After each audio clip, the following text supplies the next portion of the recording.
sail through a troubled sea.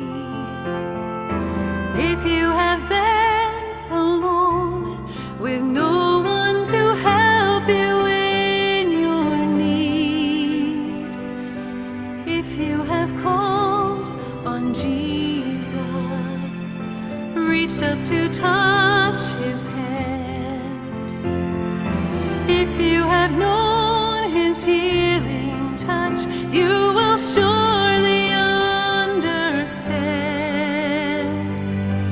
There is no pit so deep that he...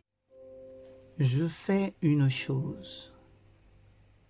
Les coups de ciseaux du sculpteur semblent abîmer la matière sur laquelle il œuvre. À la fin, cependant, c'est une merveilleuse statue qui sort de ses mains.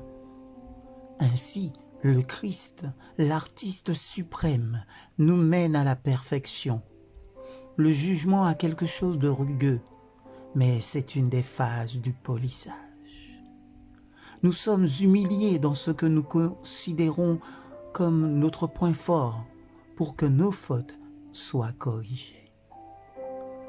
L'épreuve de notre foi, de notre courage, de notre patience paraît faire du mal à notre caractère. Elle nous permet toutefois de sentir mieux notre besoin de la puissance de Dieu qui nous rendra plus triomphants. Ce qui ressemble à une régression se révèle un progrès. Des échecs apparents apportent la croissance spirituelle.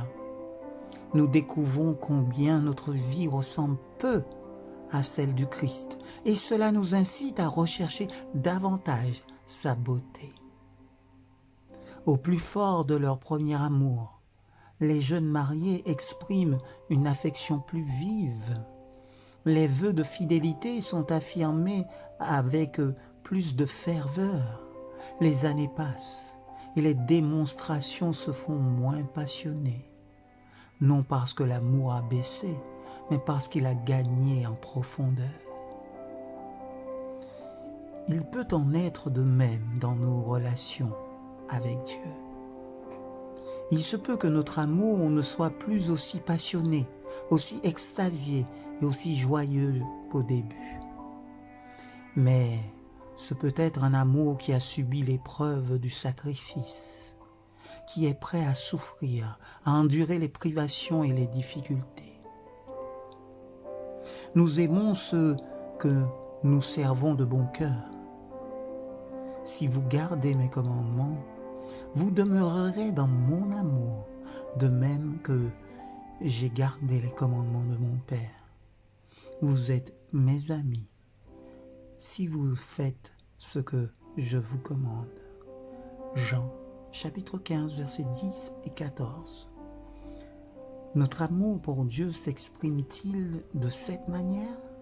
Aimons-nous la loi et obéissons-nous à sa volonté? Pour diverses raisons, il peut nous arriver de sentir que notre foi n'est pas aussi forte qu'elle l'était auparavant. Mais qu'en est-il de notre amour pour Dieu? Avons-nous maintenant en lui une confiance plus grande que jamais? Sommes-nous prêts à dire avec Job, « Voici, il me tuera, cependant je veux espérer en lui. » Job chapitre 13, verset 15. Qu'en est-il des premiers jours de notre expérience chrétienne? Peut-être notre foi a-t-elle atteint des sommets dans son expression émotionnelle et cependant elle était facilement découragée? À présent, nous avons une ferme confiance. Ne déformons pas les faits en ne considérant que l'évolution de nos sentiments. L'essentiel est notre fidélité au Christ, quoi qu'il en coûte. Soyez bénis en Jésus.